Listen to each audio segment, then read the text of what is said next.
Is that in the middle, Hannah? Yes, it is in the middle. Is it?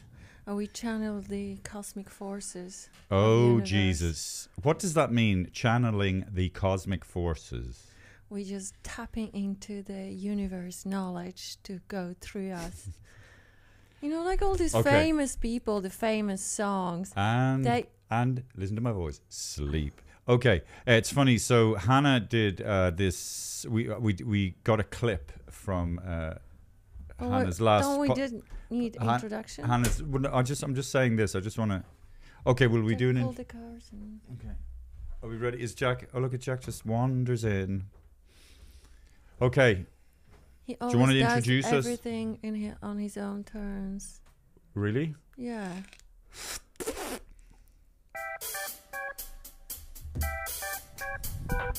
Ladies and gentlemen, please welcome to And That's Why We're Not Together, starring David McSavage and I couldn't hear myself. I'll do it again. No, don't do it. Okay, do it again then. No, because he couldn't hear himself. You couldn't hear yourself? No, because I didn't have my earphones up because I didn't realize we were starting there. Well, put your earphones on, Daniel. Are you too loud? No, but when Jack was speaking, it was really, really loud. Yeah, we have to have our levels down a little bit. Yeah, can you speak? No, that's our introduction. We fucked up the introduction, and we have to embrace it, isn't it? Because people have to see that we appear to be this perfect family. We appear to be perfect family. And Jack obviously wasn't prepared. Let's talk about that, Jack. You started without me. I went to grab a glass of water. Oh, yeah. You remember that? You remember that time when I was in the toilet and you guys continued? But you've taken really, really long time. You're going to toilet not for 5 minutes, but like for 25. You're tearing me apart.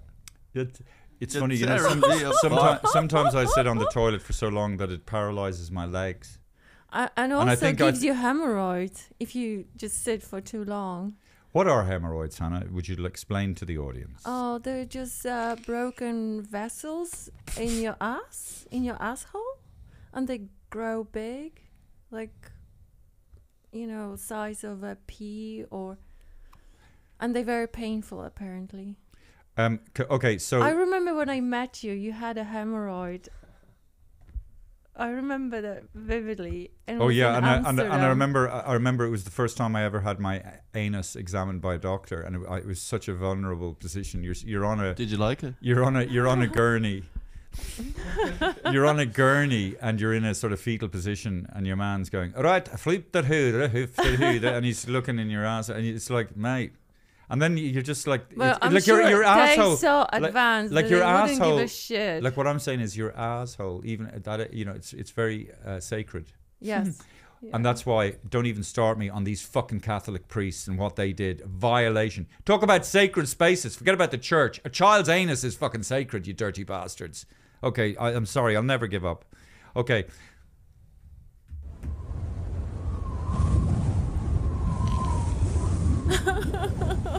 So we used. Wait, are we doing the intro to the show again? No. Oh, that's over. Oh, but that's finished.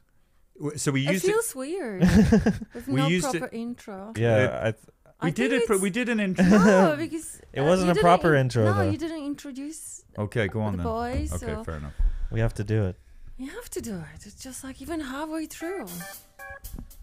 Ladies and gentlemen, please welcome to And That's Why We're Not Together, starring David McSavage and Hannah Andrews. Thank you, welcome to And That's Why We're Not Together, and welcome to my princes Jack and Prince Daniel. Someday this kingdom will be yours. That's right.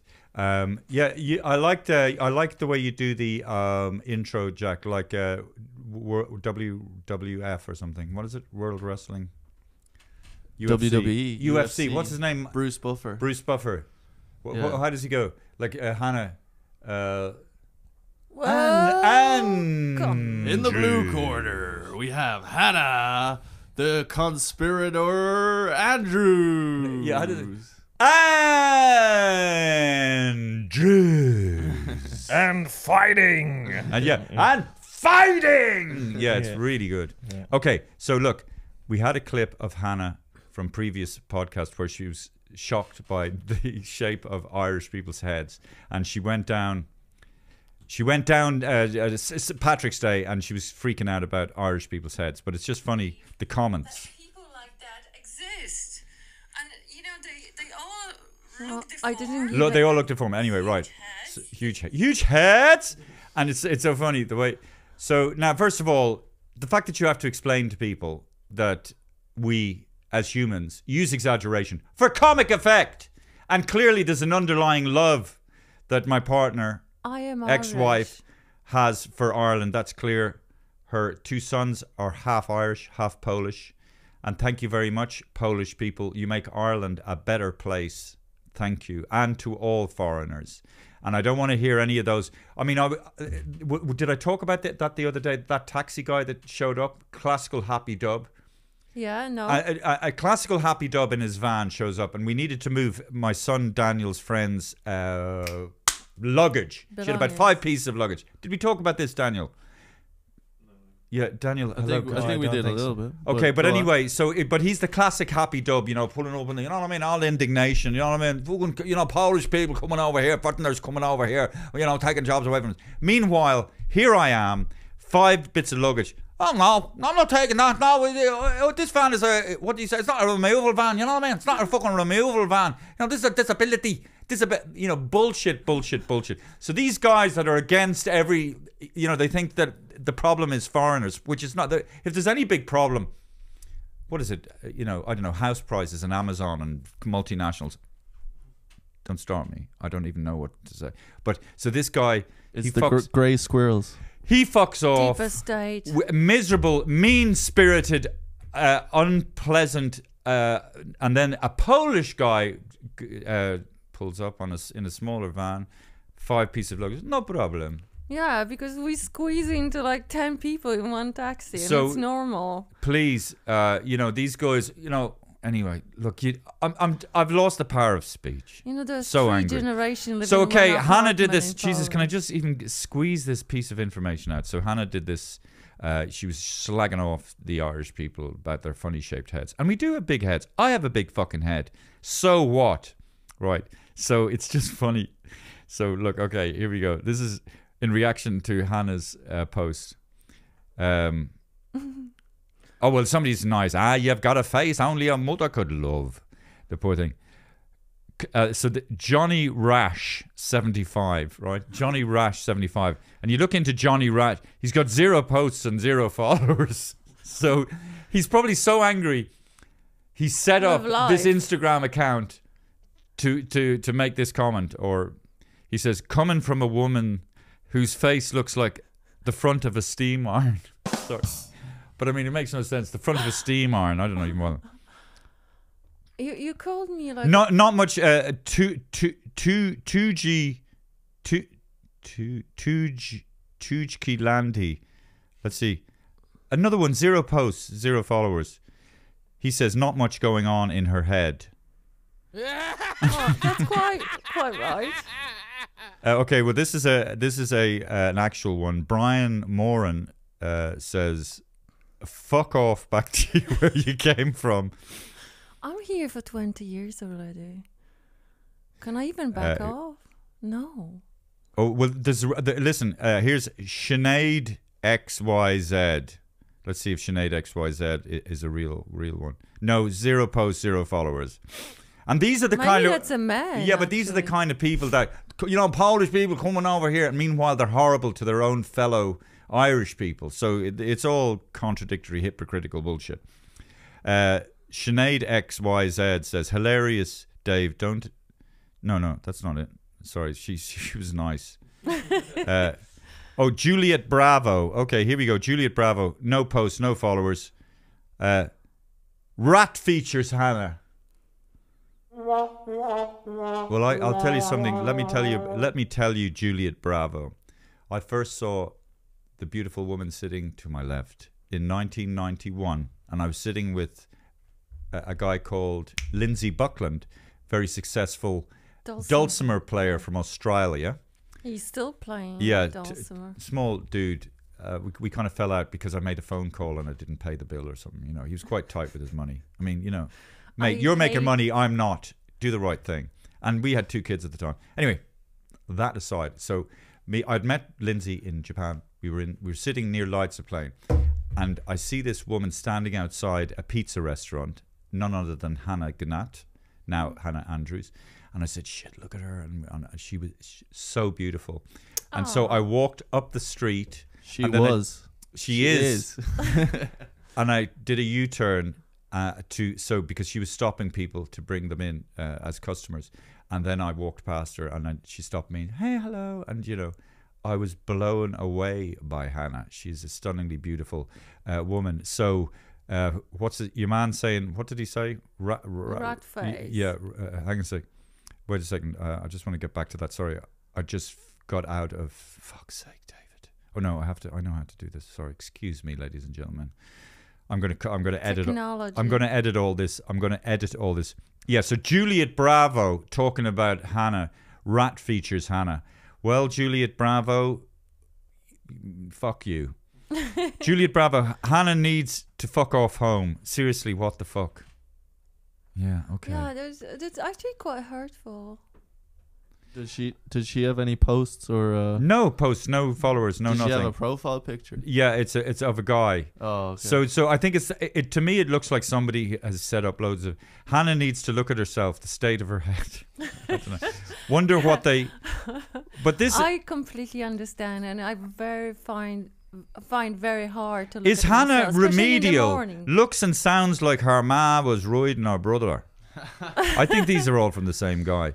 The amount of people offended by this is beautiful. Unfortunately, not the people offended, though. They have huge, weird shaped heads.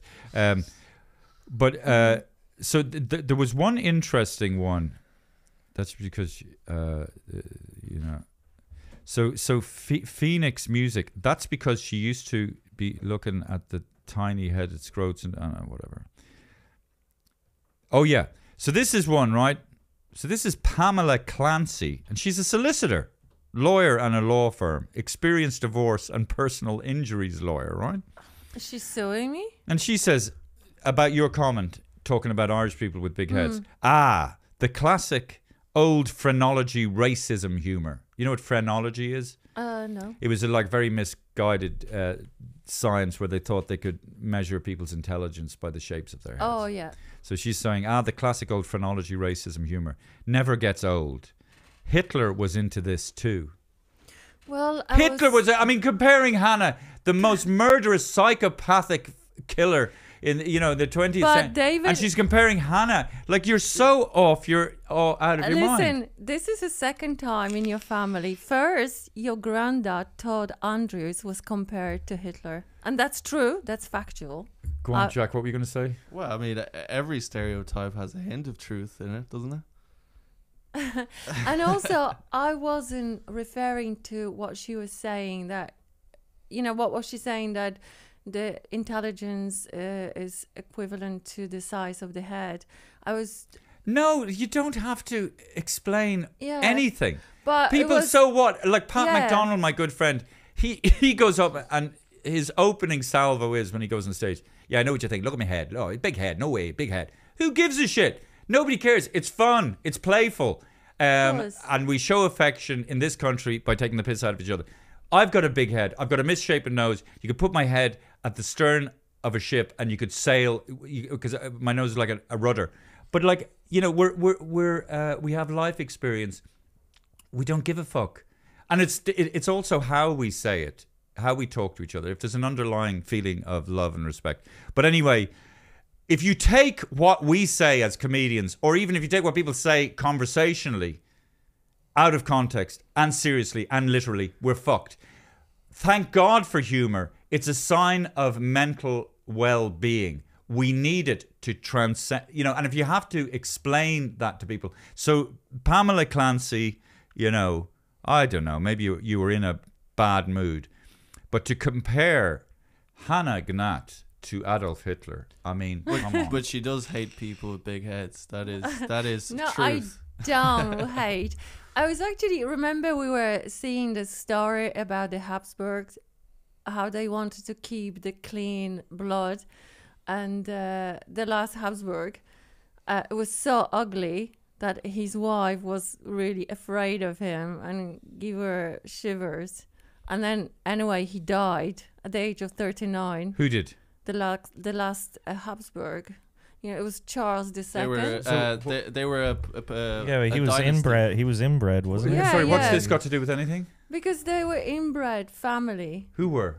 You know, Habsburgs, they wanted to keep the last king of blood France or something, clean. was it? And that's why they, you know, married. Sorry, what has this got relevance to?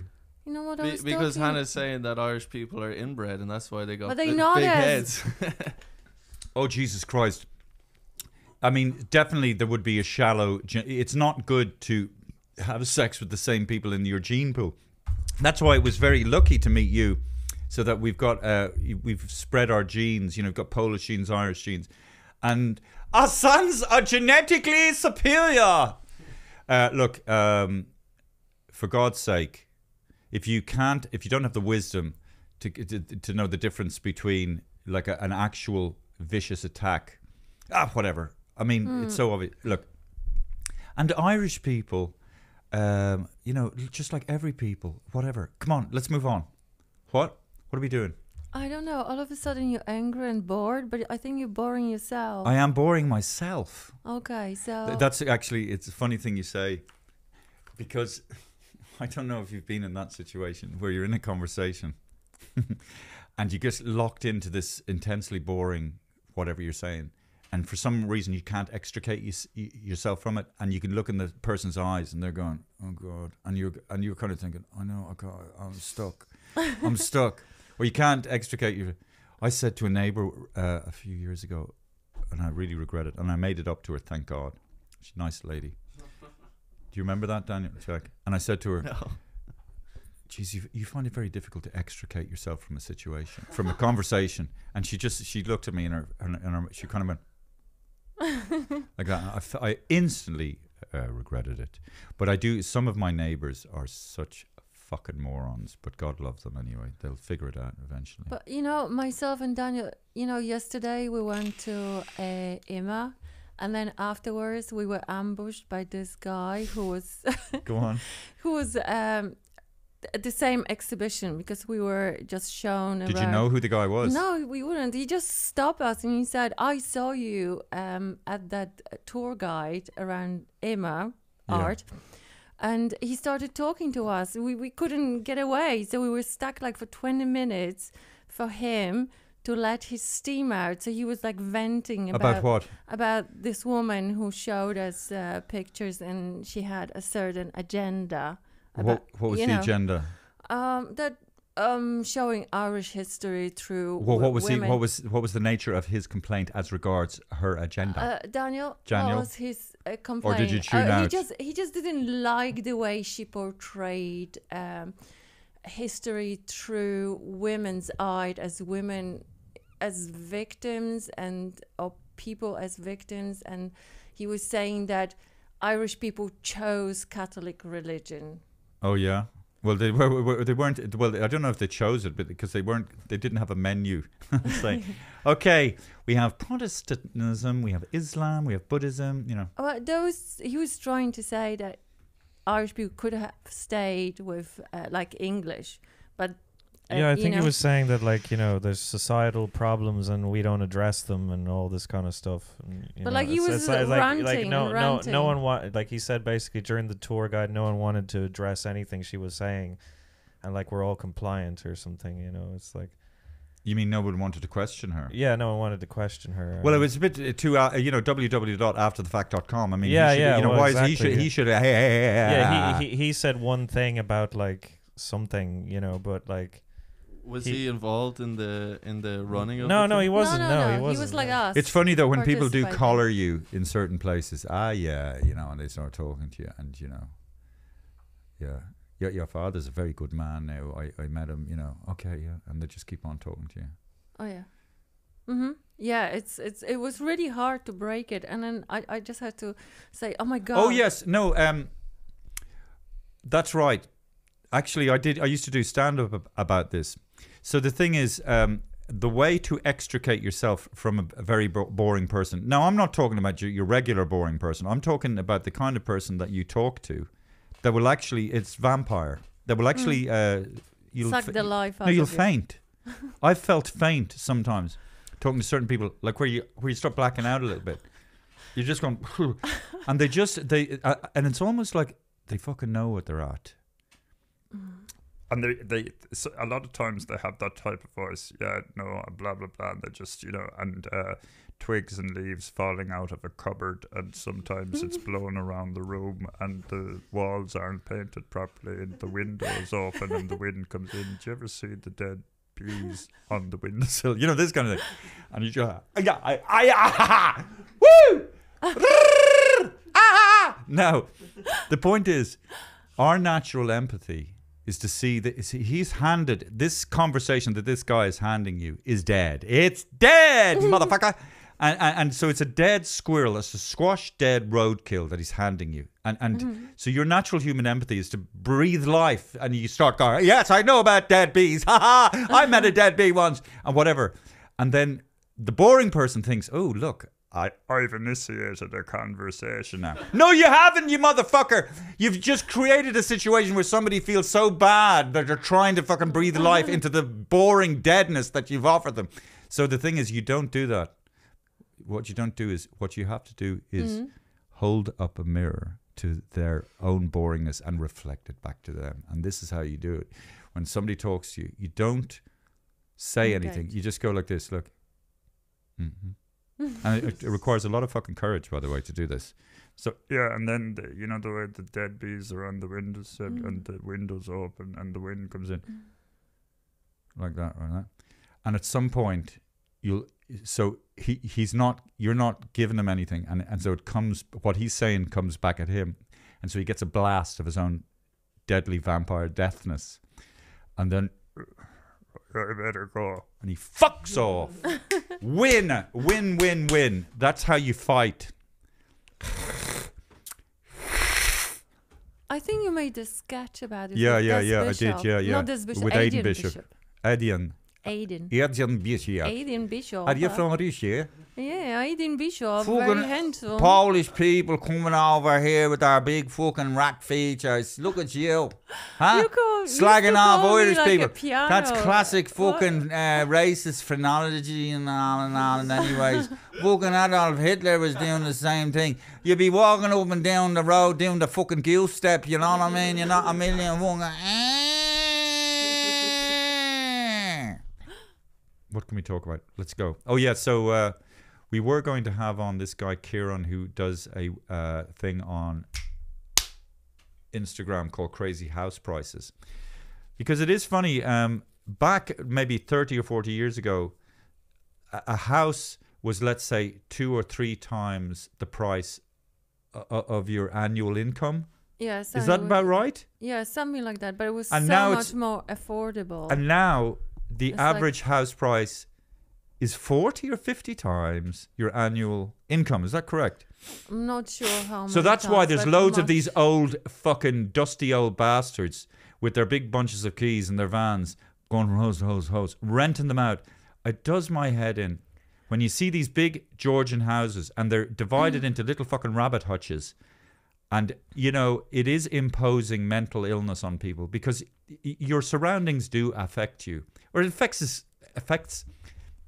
how you feel about yourself. I mean, do you want to invite somebody over, to your gaff and it's really small? It's and they pay for that. They're paying like 1,000 or 1,200 euro for it, or even more. And it's but like I'd be so embarrassed to offer this as a place to say. But that's how people make money off people's fucking desperation, man.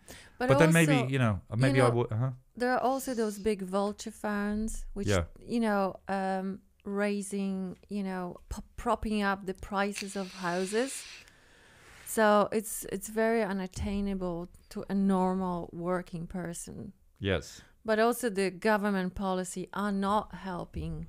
Anyways, so we wanted to have this. I've forgotten his second name, Kieran. He has a very successful Instagram page. Actually, I can't wait to have him on. It'll be really good because he's an expert. It's good to have I think it'll be our first expert. Although you could say Reggie Watts is an expert in comedy.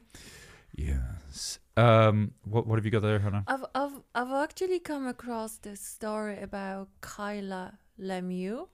Did you hear about No. her? She's a transgender teacher with Z-cup prosthetic breasts. What does that mean? What's Z-cup? Z-cup, I swear to God, her breasts are this size.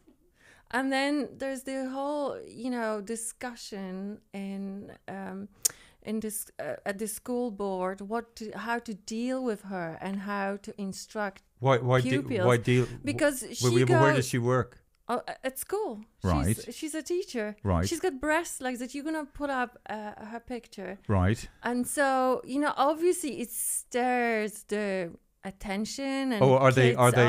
and she was suspended from one Are school. they silicone breasts? They're prosthetic breasts. Oh, and right, sorry, She claims Jack, that they are natural, Yeah. and she suffered from gigantomastia. Gigantomastia. Right. But apparently somebody saw her, taking off the breasts and the wig. But she goes to school with taking those. off the breasts. Yeah, so I don't know. What do you mean taking off the breasts? I just sent you a Google thing there. You can. I have don't a look. understand what taking off. You mean they're not real? They're not real. They're She not. puts them on like. Oh, well. But but she claims they are real, and they're afraid to challenge her because there is, this human rights that everybody has to be treated equally. Well, do you know what I would but say? they're so enormous. Listen. I see what you're saying. Oh, Christ. Okay. Oh, fuck me. Oh, I yeah. mean, Okay, listen. Here's the thing, though. Here's the thing. I look to Denmark, Scandinavia, for guidance, and I'm fairly sure they wouldn't give a shit. It's just well that's Mary. She just likes to wear big fucking things, and if she's a good teacher, you'd get over it in a few days. David, we're going to to the extreme. I think that they are so disruptive. Yeah. Those boobs, and if she puts them on purpose just to cause attention, Yeah. that's not right. Like I couldn't, if I were a kid seeing this kind of things, I would not be able to concentrate on anything else. Well, would you? The real ones are even harder to concentrate with. I know, but these are ridiculous. I mean, no, but you always in school you had a certain teacher. Oh yeah, well that's with true. With a bit enormous boobs. or the other side a bit bigger, and Oh, I remember, like I remember when I was in Blackrock College, right, and it was all boys' school, and like you were so starved of any female, it's all guys. So there was a nun, and she had a kind of a mole or like a little thing, and we used to call her Sister Triple Nipple. And she's nice lady and all that, but like any female teacher that came in, the guys would be just drooling over yeah, but her. it's not the case right now. The porn is accessible. Oh, it's still the case. Yeah, I'd say so. But it doesn't matter. But the tits are so enormous. It's just like not proportional. I've never seen. Well, maybe it's like good that. for kids to get exposed to and larger then the nipples sizes. are sticking out. So wouldn't you put something on your nipples that they wouldn't be so pronounced? Yeah, well, this is the very center of all the kind of tension and fighting and cancellation and all that stuff. I kind of almost want to talk about that woman. We saw that thing where she was doing that declaration. I don't know. I'm just saying that I'm just saying that some people on their Instagram or their social media, they're so high on themselves. It's almost like they've drank the Kool-Aid made from their own essence. They're so their own shit, I would say. You know that guy in There Will Be Blood who was the preacher, and he had that look on his face because he was so sure of himself, and he was so kind of so confident, but kind of smug as well. And you see that a lot.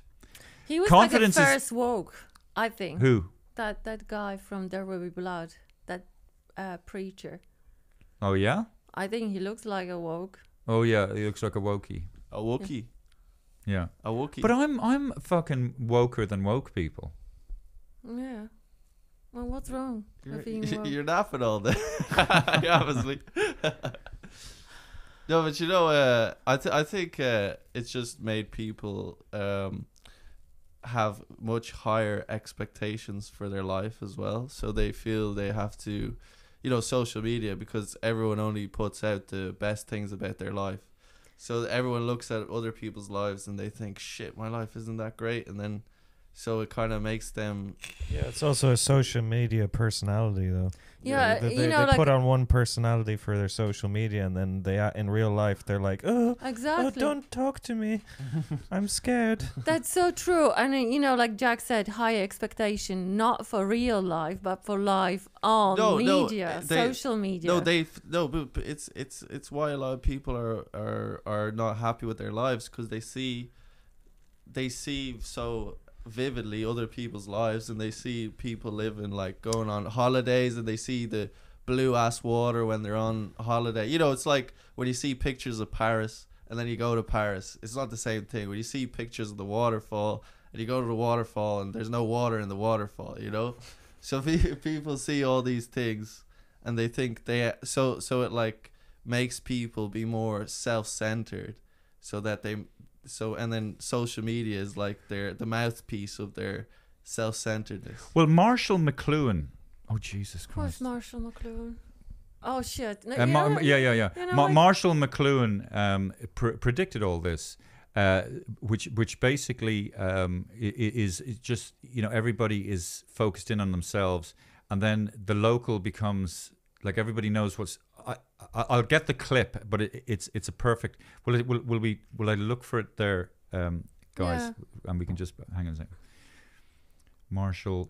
But I just want to say that I read somewhere that young people, I don't know if it applies to everyone, but definitely for young generation, they are much more concerned with their online appearance and look than in real life. So if they were asked where you want to look better, they would apparently say on social media. How fucked up is that? Oh, predicting social media in 1967. Okay, here we go. I think this is it. Instantaneous world of electric informational media involves all of us, all at once. Ours is a brand new world of all at onceness. All at onceness. I think that's a fantastic phrase. All at onceness. Mm-hmm. All at onceness. It's kind of instant gratification. It's kind of, we all live like medieval kings, and all, you know, whatever we want. Do you want strawberry? Do you want a fucking this? Do you want a fucking that? Do you want to see a woman with big tits? It's all there on the internet. Everything's there for you. All at onceness. The global village is at once as wide as the planet and as small as a little town where everybody is maliciously engaged and poking his nose into everybody else's business. The global village is a world in which you don't necessarily have harmony. You have extreme concern with everybody else's business. That's a very good point as well. I mean, when I was growing up, you'd be called, if you told on somebody else, this is the analog world, you were a telltale. Look at you little fucking telltale. Telling, you know, it's kind of gross, you know. It's like, it's kind of a weak person that would telltale. Snitches get stitches and all that kind of thing. But yeah, now it's very, it's a virtue, you know. Cancel him, or he, you know. Well, I think the vast majority of people don't like live like that, but it just it's amplified. It amplified the people who would be telling the teachers. Here we go. Listen, just finish off. Doesn't necessarily mean harmony and peace and quiet, but it does mean huge involvement in everybody else's affairs. And so the global village is as big as the planet and as small as the village post office. Involvement in everybody else's affairs. So it's like a global thing.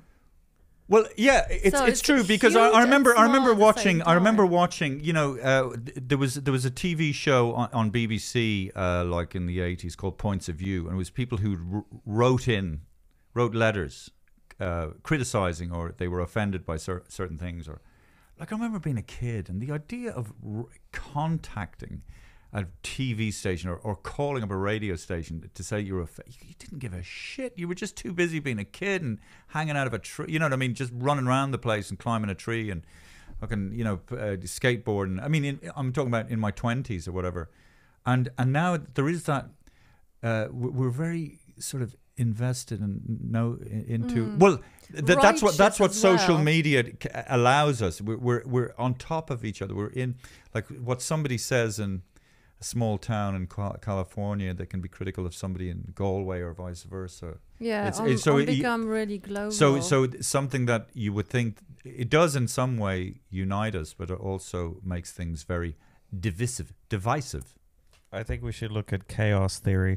What's that? Chaos. Oh yeah, I'm thinking of your man in that film with the dinosaurs, where he described chaos theory. You just drop a little water in your hand, and sometimes it goes that way. Was that Yeah. So explain us. chaos theory? Is like if a butterfly flaps its wings in Ireland, eventually a small boy in India will fall off a log or something. You know, it has a chain reaction. Yeah. It's just chaos. It's the truth.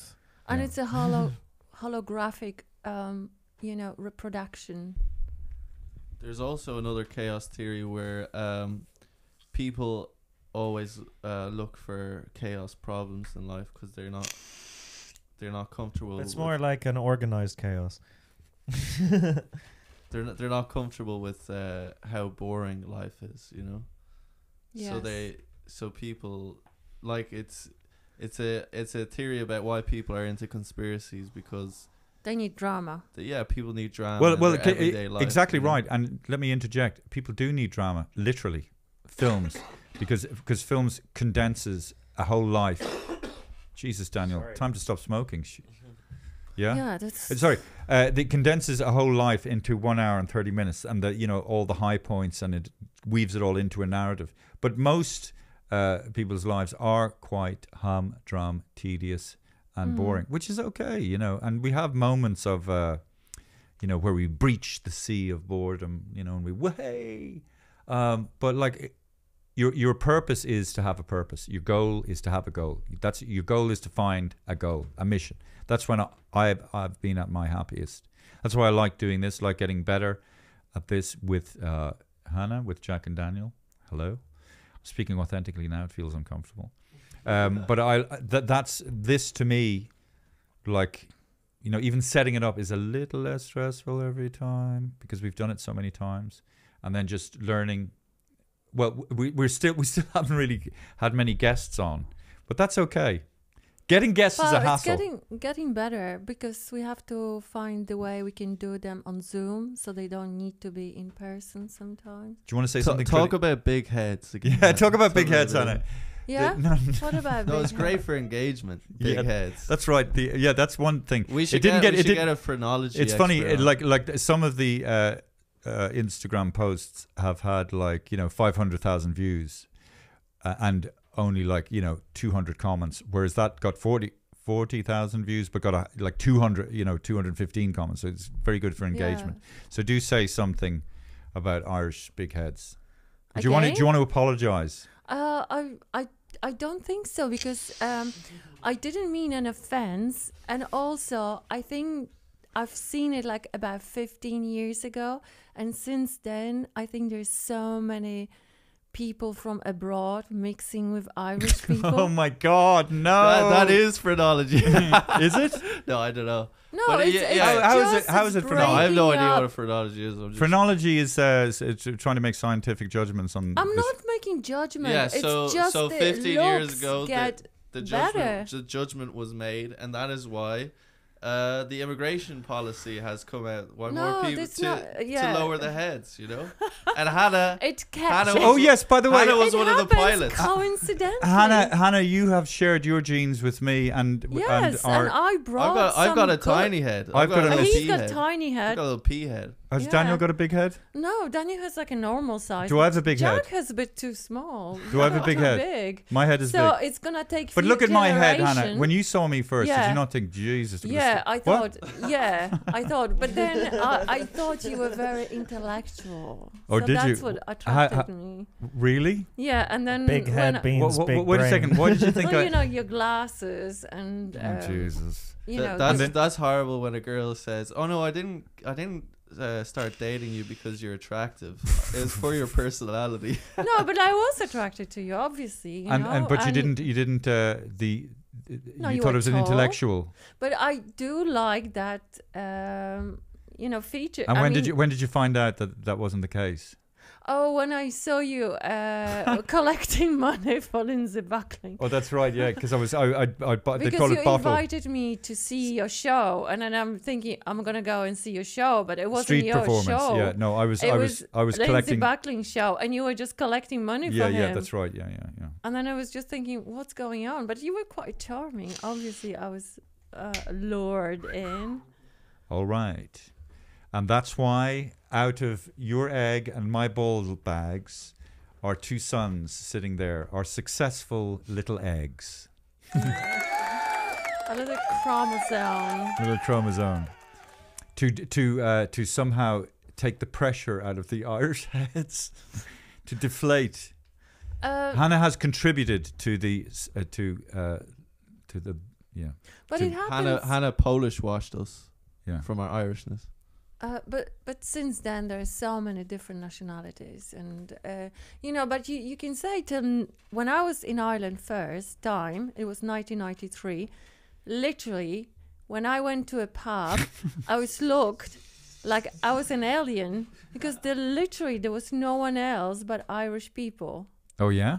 Yeah, and I remember I caused a stir in a pub. And how did that manifest? People, people were just staring at me and talking to me. But Irish Like, people go are on. very friendly. I was just asking where I was from, what I'm doing, how I like it, blah, blah, Yeah. blah. Very nice, very, very chatty. But it was very one Monocultural. race. Yeah, monocultural. Yeah. Oh God, when I was I'm growing sure there were some foreigners, but very few. Oh yeah, when I was growing up, I mean, like there was one Chinese restaurant, I think, in Black Rock. This is in the 70s. And I remember, did I say it? How when I went, my first Christmas dinner in your family, how your dad was sitting at the top of the table, then you were next, and then your other brother, then the sisters, and I was at the bottom of the table, and Daniel was behind the closed door in a pram. He wasn't even allowed inside the dining room. Yeah. And I remember once you had pink hair. Yeah.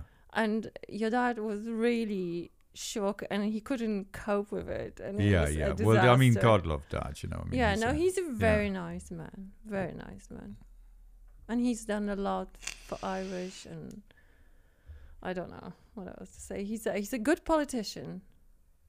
I wasn't too fond of your pink hair either, I don't think. Oh, that's right. When You had white when. That's right. I came because Jack spent the first basically year and a half of his life with his granny and granddad in Poland, which anyway. But I went to visit Jack, and I had bleached blonde hair, and Jack was a bit scared. My God, he was such a cute And he little was baby. running away from you as fast as he Jesus. could on his four legs. Did I talk about that time when I had to go to Edinburgh and I had to say goodbye to Daniel? No, you didn't say. And literally, honestly, that was one of the most, because I wasn't going to see Daniel for a month or something, and we'd got, obviously, me, Hannah, and Daniel had spent the first 6 years of we'd spent 6 years in Copenhagen. Yes. And then Hannah gave birth to Jack in Sydney, Australia. But anyway, so Jack was seven, born. 6 or 6, I'd say 6, and I was sitting in a restaurant, and I knew I had to go, and I just felt this horrible kind of well of emotion. And then he was sitting at a restaurant, and he's saying, "You are my sunshine," and I'm just going. And then it was horrible, because when kids are that age, they're just So like I think innocent and sweet. Lucy, who's Mark Rossman's wife, or partner, she said, it's like your heart, but it's just outside of you. You know, it's like a part of yourself. Beautiful. Yes. So that was tough. I was also drinking at the time, alcoholic fucking mess. Anyway, that's why I'm very glad that we're all together doing this. Yes. Well done, David. Yeah, I'm glad. Do you remember, Daniel, anything? He remembers. Do I stuff. remember anything? Yeah, like I remember nothing. I don't have any memories. Well, when you get really old, then you apparently start remembering. No, I your remember childhood. like, you know, being in Copenhagen and yeah, like yeah, I remember Vassasgale and like the apartment, how it looked, and going over to Sydney and then Jack being born. And Do you remember the day Jack was born? Yeah, I remember I hid in the bushes. Where were we when Jack? When we Hannah were, was? we were near the river. We were on Circular Quay Yeah, Yeah. we were near the river. Yeah, and in Sydney, and Hannah's waters broke. No, yeah, and I start bleeding, Yeah, and David is saying, "Oh, let's go have a drink." I'm saying, "Look," and he's saying, "No, let's have another drink." Then Daniel ran away into the bushes, I ran away. and then I lie down on the wooden bench, and you finally call the ambulance. yeah, and the I think I went in the front of the ambulance. yeah, and ambulance people Yeah. were so nice, and they brought Daniel between them, and then Daniel just chill out, and he had the best ride of his Aw. life. Yeah. They were really, really sweet. Anyway, Jesus Christ, how long have we been there? How long have we been there? Did you get the drink in 48 the end? minutes. Feels longer. What? Did you get the drink in the end? No, he got crisps. Oh no, stop it. There were cheese and onion. His blood sugar was low, you know. Let's get some MSG in there. Mm. Yes. Jesus, street performing in Sydney and Melbourne. It was just. It was. Well, it wouldn't be that bad if you weren't drinking. That's right. Yeah. And- But I couldn't make any money there, and that's right. The drinking was the thing, you know. You just Were you doing comedy in Australia? Yeah. yeah, but you just- even went to some comedy clubs, but you just ruined that. Yeah, Just yeah. burned every possibility. Yeah, you yeah. There was a guy called Andrew Taylor. Yeah. No, there was a guy called Andrew Taylor who ran an agency, and there was a red-haired comedian. I can't remember her name. And he wanted to represent Yeah, you. yeah. But then I was on the street, and I'd copied. I'd remembered a joke that a guy called Tom Gleeson said that the further you get out of Sydney, the accent just goes or something like that. And I repeated this. Sarah Kendall was her name, comedian. She's still working around. Anyway, she went back. Speaking about telltales, and she went back and told Andrew Taylor That you done it, that I'd done it. and you've And done then it. he was saying to me, some fucking guy was fucking stealing Tom Gleeson's joke and doing it on the street. I said, oh yeah, that was me. He was like, oh, and then that was it. And why did you say it was you? I don't know. I didn't think it was. I obviously didn't think it was a big problem. But anyway, he stopped He stopped giving me gigs or whatever. But who gives a fuck, you know? I mean, it was. It's all learning. Lesson to be learned. Yes. You learn for a Yeah. long time. So yeah, right. No, that's right. Yeah, you have to learn the lesson a lot. And then you sometimes just get over and over and and over No, again. but drinking, no, alcohol is yeah, whatever. it's a Drinking. disease. Well, you see, it's a disease. Like, it's a very disease. Like it's Was it fun? Yeah, it was so much fun. So you can't really call it like a disease in the conventional So sense. did you have but fun? but the accumulative effect of drinking, and it's fucking. I mean, It's the amount of destructive. just being in nightclubs and drunk again for the 42nd time, and you're just like listening to fucking you just come on, this is. But no, it was I think- ultimately. It was I think ultimately. that's not the biggest thing. It I was- think alcoholics have no shame. That's what it is. Yeah. Well, especially No when they're in the shame. throes of drinking. Yeah. Yeah. They would do anything, Yeah. lie, Yeah. or say anything Yes. just to get another drink. 100%. Yeah. They might have nothing, but Mhm. somehow Yeah. they will get another drink. you saw and that. another, Yeah. and another. Yeah. But then when we're just thinking about those lads and you remember their little bunk bed in Leeson Street, and just and every father and mother will know this feeling when you put your kids to sleep at night and they're fast asleep, and kids sleep and they're so gentle, they're not like old, they're just Even if they snore, they go. they're so gentle, but they're so peaceful, delicate. and you just you look in and they're just safe. They're warm, they're protected, they're well fed, they're being looked after. And it's just that feeling when you look at your kids like that. It's like all is well with the world. You know what I mean? And then the idea that those little boys, and I remember being that age and looking at my father, and like, you know, your father, you know, he's the sun, the moon, and the stars. He represents everything. He's it. Your mother, and if they're out of whack and if they're drunk, and it would be so unsettling for a child. Yeah. So finally, the penny dropped, man, and so you know, that was the thing that made me ultimately stop. And I had a big gig coming up in Vicar Street, you know, and I knew that if I was on either side of a fucking hangover. Anyway, but that was it. That was it. Yeah. Okay, come on. Oh, yes. That's being very personal. My favorite part of the show. Oh no, am I Ladies and gentlemen, here we go. And that's why we're not laughing with Hannah Andrews.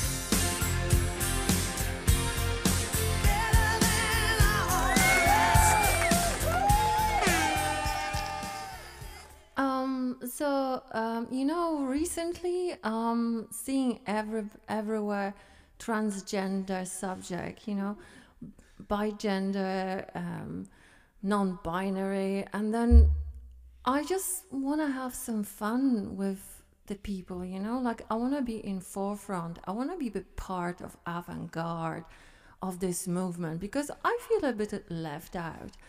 And recently I found out that I'm called cisgender, and we were like, what cisgender? I'm just a person who identifies herself with the gender I was born with. And I'm thinking, that's not fun. I wanna be what like all the other transgender people.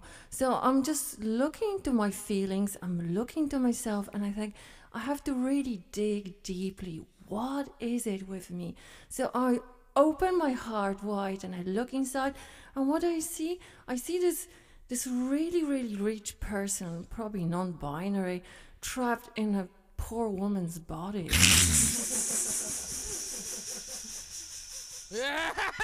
that it? Well done, Hannah. Am I like not over time? It was good. That was funny, actually. It was funny. Yeah. Whoa, we were. You know, okay. Is that Dave Chappelle over here? Or what? Yeah. Is, you know, So you're trapped in a Amy Schumer. you're trapped in a you're a poor person. no, I'm a wealthy, non-binary person. Wealthy in person a trapped in a poor woman's body. poor woman's body. You know, like I am trans. You know. But you want people to treat you like you're rich. Yeah, of course. Yeah. I'm You rich. feel like I feel like I'm extremely wealthy. you feel. But like you're you've trapped. got a Oh, big you're head. very And good. I'm trapped Oh, you're in a trapped in. Oh, I see. In the same way that people you're trapped. You're You know, trapped in a like, poor person's body. Yeah. So how do you remedy that? you know, I'm asking for help. Oh, yeah, you're rich. You know. Oh, very Rich, good. Yeah. Oh, yeah. Here's some free stuff. Here's some free stuff. Yeah. Yeah, that's a very good point, actually. Yeah, I mean, you're pushing it, but you know. Yeah, like I'm. Yeah. You know, like they feel like they women or in a man's body. Yeah. You know, they have to trans. Oh yeah, but you have to take the steps to become rich. So you're Yeah. In the same way you're trans rich or something. You're trans rich. I'm trans-riching. And I need acceleration. trans reaching, is that? It's trans-riching. Trans rich. Oh fuck me. Okay, Daniel. Open the cage. All right. Trivia about Nicolas Cage. Nothing trivial about Nicolas Cage. HIJKLMNOP QRSTUVWXYZ. Okay, well, All you have to do. I keep forgetting about that part. Yeah, no, so I just wanted to talk about Nicolas Cage, where he had a very good stint of movies from 1995 to 1997. You know, he had four good movies. Like he had in 1995 he had Leaving Las Vegas.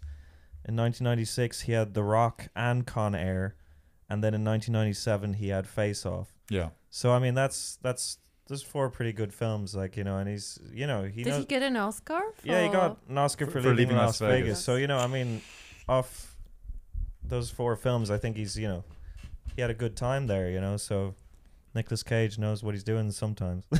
When was Was that huh? when was Wild at Heart filmed? That's my favorite Nicolas Cage movie. Have you It seen was it? before. Yeah, it was before leaving Las Vegas. Wild at Heart is a very Yeah. good movie. So Yeah, the point it's is okay. that Where's Wild at Heart? so Nicolas Cage, you're saying No, is I'm good. just appreciating his line of Oh, work. He's he- just saying that those 2 years he was the most productive. Are you not appreciating Nicolas Cage? Oh, I don't know. I told you Do you in not like Nicolas Cage?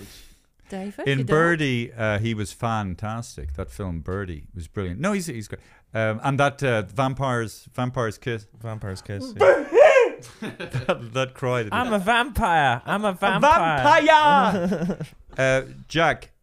So it was 1990 Okay. release date. Thank you, Daniel. Jack, welcome. Conspiracy Corner. Yes, on Conspiracy Corner today, we will be talking about nakedness. Nakedness. Go on. Yes, so so nudity was banned in the whole Western world from the 1600s until now. Is because the reason why that was the theory is because due to inbreeding, the ruling class had inherited small genitalia. Okay. Until the late Middle Ages, public bathing and even public sex weren't really frowned upon in most of the West. What once- year?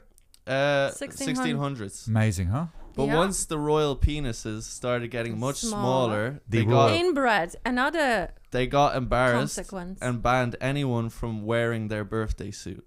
It's amazing, isn't it? And it makes perfect sense to me because the ego and the sensitivity of people, and if you were in power. Yeah, you have to have the biggest. So I think that's why maybe bullfighting happened. You know, you'd have some Spanish guy and he'd have a girlfriend and she'd be admiring a bull running across the field, and he'd be like, "Why you look at the fucking bull? Huh? I'm better than that bull." "Oh, really? How come? Show me you're so good at the bull." And then, "Oh, bull, come on." Anyway. Okay, Jack, continue, please. Well, yeah, so the current powers that be are still embarrassed about their lack of length and girth, so they keep the unnatural tradition going. So, you know. Yeah, well, it is. I guess, you know. Isn't there like nudists in Germany or something? Oh, there's nudists everywhere. Yeah.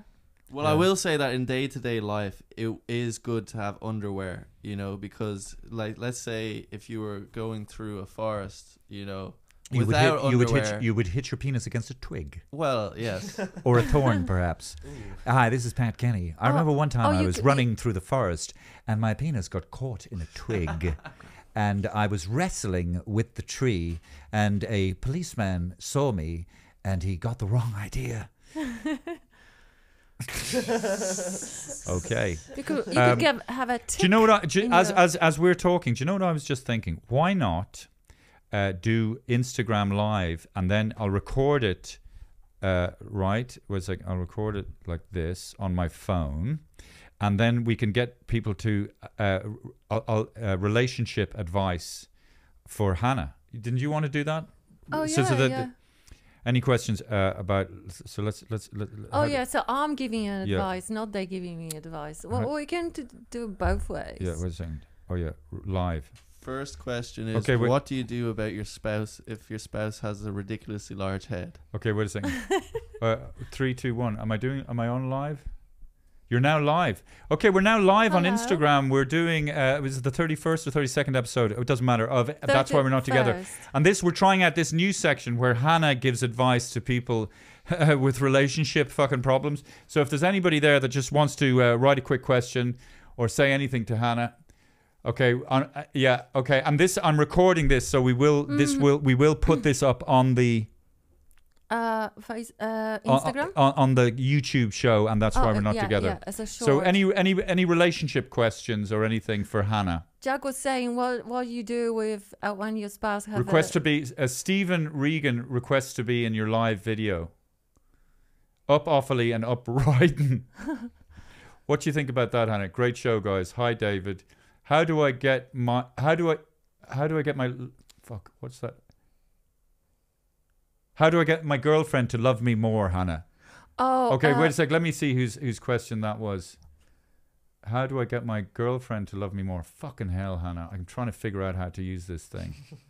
Hannah has the patience. Maybe he doesn't want people to know, because then his girlfriend would be thinking. Like, Anyway, somebody says, go on. How do you get your girlfriend to love you more? Well, I think you have to just do something extraordinary for her.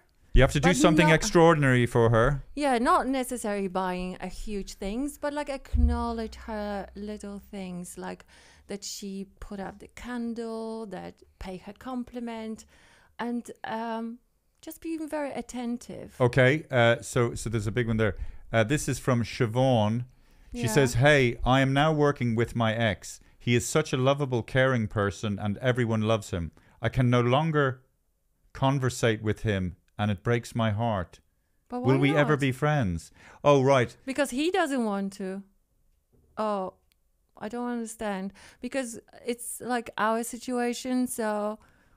So in other words, she's working with her ex, and I reckon, she's working with her ex, and she can't have a friendship with him because I guess there has to be a time where they sort of don't see each other, and then they turn what was so just give it time. Give it time? Time will cure the situation. Okay, Just that's- stop your time. bitching. Jack. Time heals, I think. Oh, they can't hear. Your son shops in our shop, the Brown Pig in Terranure. Absolute gentleman. Oh yeah, Oh, the brown this pig, is the the brown pig in best. Terranure. Alan Murphy. Give them a shout out. They class butcher, really good butcher. The Brown Pig in Terranure. We just got organic chicken and Oh. we're doing bone broth. Okay. Would swinging make my relationship better? It could. wait. You can try. Riam Bag of Crisp says, "Would swinging make my relationship?" Go on. I think that you might try if you find that there's no spiciness in your bedroom, and if you both agree, you might try that exploring different ways of making love. Jesus Christ. Yeah. It could, Okay, it one could- last question. Wait a sec. Will you ever get back together? No. No, Hannah? No, I won't. That's why we having such a good relationship, because we're not sleeping with each other. We friends. We support each other, but emotionally, not physically. Okay, thank you very much for all those brilliant questions. How do I get out of this, Hannah? Jesus Christ, Just stop. Live. stop. Huh? I don't know. I don't know. How do I... Press the X at the Oh, yeah, top end right now. or something. Thanks for... No, fuck. No, I don't want to share it. How do I... Huh? Oh, Jesus Christ. I don't know how to fucking do this. Okay. That was exciting, wasn't it? Mm-hmm. So we'll do that again, maybe. Yeah. Yeah? Okay. Thank you very much, Jack, Daniel, my princes. I'm off to London tomorrow to do Are gigs. you off to London? Yeah. Although this, I'll probably be back by the time this is out. Yes. Hannah? Thank you. Thank you, you. Hannah. Thank you very much. Thank you, my beautiful sons, Jack and Daniel. Thank you. And well done, everyone. Well done.